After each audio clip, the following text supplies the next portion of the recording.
Rear-end collisions are a very common type of vehicle accident. Every year, these accidents kill tens of thousands of people and injure hundreds of thousands more. Even when these collisions do not cause death or injury, they can cause extensive and costly damage to vehicles. If you drive on the job, or even if you just commute by car, knowing the causes of and ways to prevent rear-end collisions can help to keep you safe. This session discusses the primary causes of rear-end vehicle collisions and details the safe driving practices that can prevent these incidents.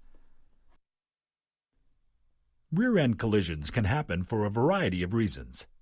One cause is distracted driving. Drivers who text, talk on cell phones, or engage in other behavior that takes their hands away from the wheel, their eyes off the road, and their mind off their driving are more likely to cause a rear-end collision because they cannot react quickly enough to changing traffic patterns or road conditions in front of them. The solution is simple. Don't try to multitask when you're driving. If you need to make a phone call, send a text message, or check your email, pull over to a safe place to do so. Tailgating can also cause rear-end collisions. It should go without saying that following another car too closely will increase the likelihood of hitting that car from behind in the event of a sudden stop. Avoid tailgating by always leaving at least 3 seconds following distance between your vehicle and the vehicle in front of you. To determine the 3-second gap, pick an overhead road sign, a tree, or another roadside marker when following another vehicle. Note when the vehicle ahead passes that marker. Then see how many seconds it takes for you to pass that same spot. If it's not at least 3 seconds, leave more space and increase your following distance. There are some situations in which the 3-second rule is not enough. Slow down and increase your following distance even more during adverse weather conditions or when visibility is reduced. Also increase your following distance if you are driving a larger vehicle or towing a trailer. Road and weather hazards can also contribute to rear-end collisions. If a road is icy, wet, snowy, or slippery, it can be more difficult to bring your vehicle to a stop.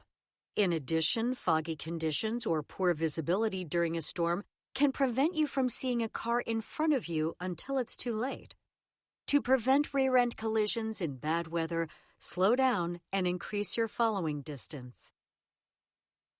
When you drive too fast, you are more likely to lose control of your vehicle, putting you at risk of causing a rear-end collision. Always follow posted speed limits and adjust your speed to the traffic, road, and weather conditions so that you are always in control. In traffic jams, like those that occur during rush hour or in a construction zone, the stop-and-go flow of traffic frequently causes rear-end collisions. To prevent these accidents, pay close attention when driving in heavy traffic. Try to keep your frustrations under control and be courteous in letting other drivers merge and change lanes as necessary. Alcohol and other drugs impair your judgment and vision, including your ability to judge depth perception and react to a vehicle in front of you. Never drive when you are under the influence of any substance that interferes with your ability to do so safely. Remember, even some prescription and over-the-counter drugs can make driving dangerous. Check with your doctor if you are unsure. Driving while drowsy interferes with your concentration and puts you at risk of falling asleep behind the wheel, both of which can lead to a rear-end collision. Make sure you get adequate rest before driving. If you become drowsy, pull over and take a short break.